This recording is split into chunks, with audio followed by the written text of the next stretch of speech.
ఇలాంటివన్నీ కూడా ఎత్తి చూపితే చంద్రబాబు నాయుడు గారికి మాత్రం నరాలు తెగిపోయేంత బీపీ, బ్లడ్ ప్రెషర్ ఎంత ఎక్కువ వస్తుందనంటే ఒక్కోసారి నాకే భయం వేస్తుంది, నేను పోతాడేమో అని చెప్పి. ఎప్పుడైనా పొరపాటున నిద్రపోయేటప్పుడు ఎవడన్నా అట్ట తలుపు అట్ట కొట్టి మావిగన్ అని చెప్పి ఎవడో అన్నాడు అనుకో, టకా అని చెప్పి మనిషి ఏమవుతాడో ఏమో అని చెప్పి ఒక్కోసారి భయం వేస్తుంది. నరాలు తెగిపోయేంత బీపీ. అందుకే ప్రశ్నించిన ఏ ఒక్కరిని కేసులు, అరెస్టులు, ఎవరైనా మీరు ప్రశ్నించండి, ఎక్కడైనా కానీ ప్రశ్నిస్తే చాలు కేసులు, అరెస్టులు, భయపెట్టడం. ఇది రొటీన్ చంద్రబాబు నాయుడు గారి పాలనలో. ఇవన్నీ కూడా మనం చూస్తూ ఉన్నాం. అయితే చంద్రబాబు నాయుడు గారికి ఒక్కటి గట్టిగా చెప్పాలి. అయ్యా చంద్రబాబు నాయుడు గారు, ఇప్పుడు ఉన్నది జెన్ జీలో ఉన్నాం,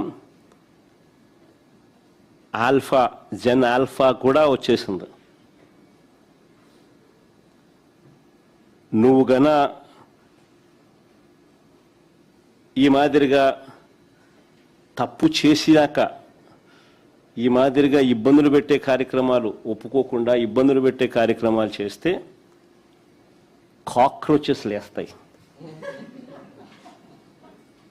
గుర్తుపెట్టుకో చంద్రబాబు అని చెప్తా ఉన్నా.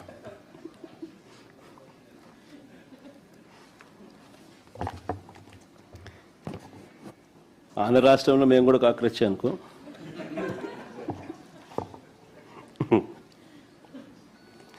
ఇన్ని ఆధారాలు ఉన్నాయి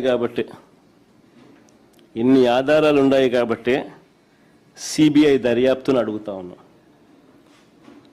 ఇన్ని పక్క ఆధారాలు, సాక్ష్య ఆధారాలతో సహా చూపించినాం. ఉన్నాయి కాబట్టి సిబిఐ దర్యాప్తును అడుగుతా ఉన్నాం. అంటే మీకు కరెక్ట్గా యోగి ఆదిత్యనాథ్ లాంటి ట్రీట్మెంట్ కనుక ఒక్కొక్కడికి ఇస్తే,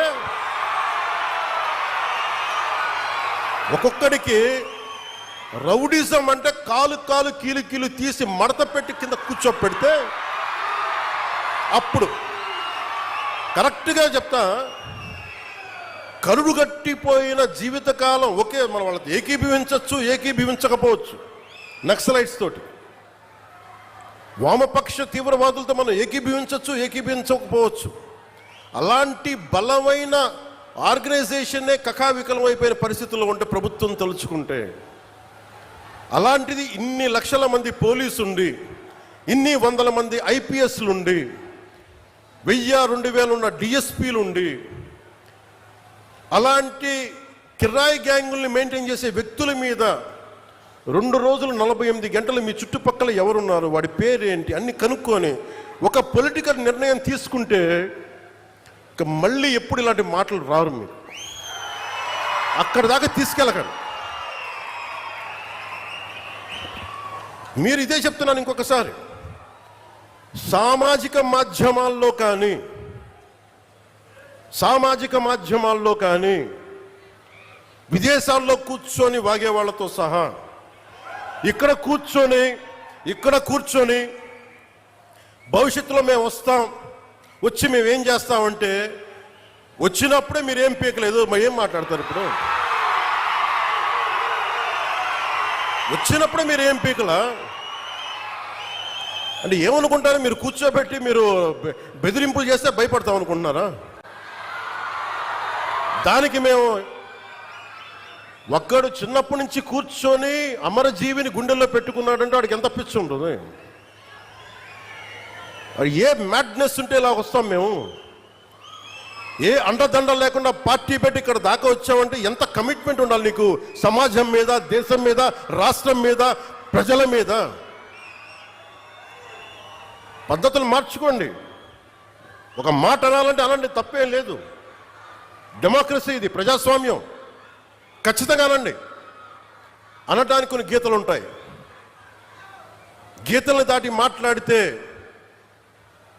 మీ చేతికి మళ్ళీ ముద్రలు వేయడానికి ఏముంది. అలా మాట్లాడే వాళ్ళు చెప్తున్నాను ఇప్పుడే, మీ చేతి మీద గీతలు తీసేస్తాం, అంత అరగదీస్తాం. గుర్తుపెట్టుకోండి. మేమన్నా కలెక్టర్స్, ఎస్పీల మీటింగ్లో కూడా నేను ముఖ్యమంత్రి గారి సమక్షంలో తెలియజేశాను. ఈ రాష్ట్రంలో రౌడిజం, బెదిరింపులు, మన ఉత్తరాంధ్రలో కూర్చోబెట్టి కొంతమంది బెదిరించి ఒకటే చెప్పాను, రౌడిజం చేసే వాళ్ళని బెదిరించి వాళ్ళని పంపించి కదా మనం వచ్చింది. మనం అలాంటివి చేస్తే మనకి వాళ్ళకి ఏంటి తేడా?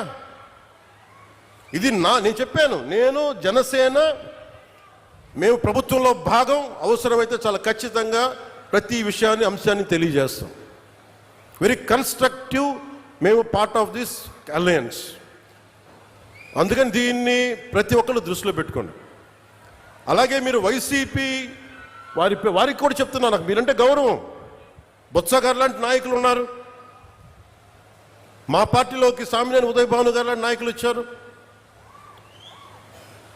శ్రీనివాసులు గారు లాంటి నాయకులు వచ్చారు ఒంగోలు నుంచి, బాలినేని శ్రీనివాసులు లాంటి గారు. అప్పుడు వాళ్ళు బ్యాలెన్స్డ్గా ఉన్నారు, ఇప్పుడు బ్యాలెన్స్డ్గా ఉన్నారు. కానీ మీరు కూర్చొని పాత పద్ధతిలోనే మళ్ళీ మేము ఇష్టారాజ్యాంగంగా చెడతామంటే నేను విసిగిపోయాను.